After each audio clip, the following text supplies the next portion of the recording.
All right, we need to talk about something that's been hammered into our heads since we were kids. A piece of advice that might be completely, totally wrong. You've heard this a million times, right? It's the golden rule of communication. We're taught that if someone's being honest, if they're confident, well, they'll look you right in the eye. Simple as that. I know, it sounds crazy. But what if that core belief, all that effort we put into making direct eye contact, is actually backfiring on us? Yeah, for generations, the thinking has been pretty simple. More eye contact is always better. It makes you seem confident, trustworthy, persuasive. But here's the thing. Science is starting to tell a very, very different story. And this one little belief, it impacts pretty much everything important. I'm talking job interviews, negotiations, even just heart-to-hearts with people you care about.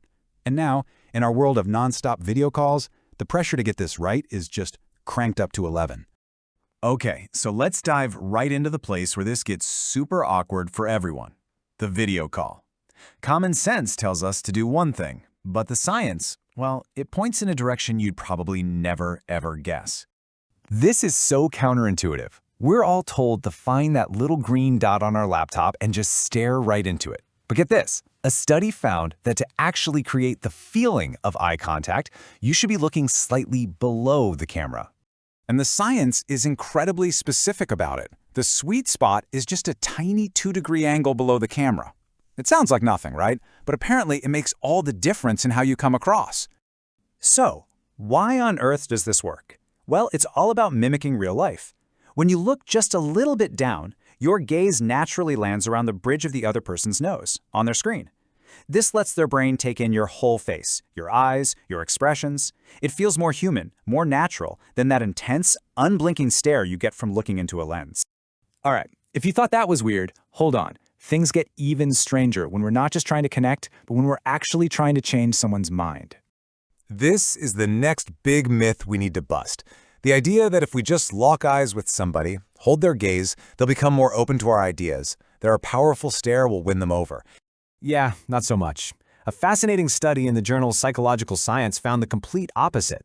When someone already disagrees with you, making direct eye contact can actually feel like a threat or a challenge.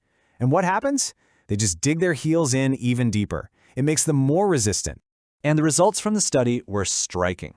When participants who held opposing views were told to look a speaker in the eyes, their attitudes barely changed at all. But when they were told to look at the speaker's mouth instead, they were significantly more persuaded. Wild, right? So let's bring all this back to our daily reality. We've got this conflicting science, and then we have the very real, often clumsy experience of trying to connect through a screen. And people are genuinely struggling with this. I mean, listen to this quote from someone on Reddit. It just perfectly captures the issue with the look into the camera advice. It feels intense, uncomfortable. It's not a real human connection. And here is the core dilemma. To create the illusion of eye contact, you're forced to look at the camera. But to actually connect, to see if they're smiling or confused or bored, you have to look at their face on the screen. You literally can't do both at the same time. But thankfully, there's a practical, super low-tech solution.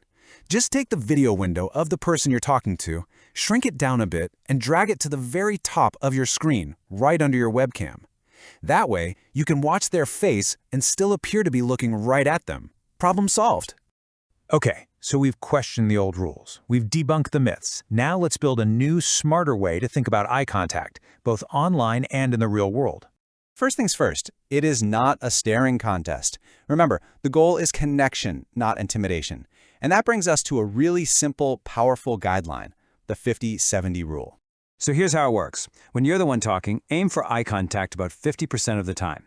When you're listening, bump that up to about 70%. This simple change breaks up what could be an intense stare into a series of comfortable, long glances. It signals you're engaged, but not in an aggressive way. And this is absolutely critical to remember. Eye contact is not a universal language. In so-called high-contact cultures like the US or Germany, a direct gaze says, "I'm confident." But in many low-contact cultures like in Japan or Nigeria, avoiding direct eye contact with the superior is actually a sign of deep respect. So how do you navigate all this? First, just observe. Before you jump in, just watch what other people are doing. Then, try to subtly match that energy. Use your direct eye contact for key moments, when you're greeting someone, making a really important point, or saying goodbye. And if you're limiting your eye contact, just make sure you're using other signals, like nodding and smiling, to show you're still locked in.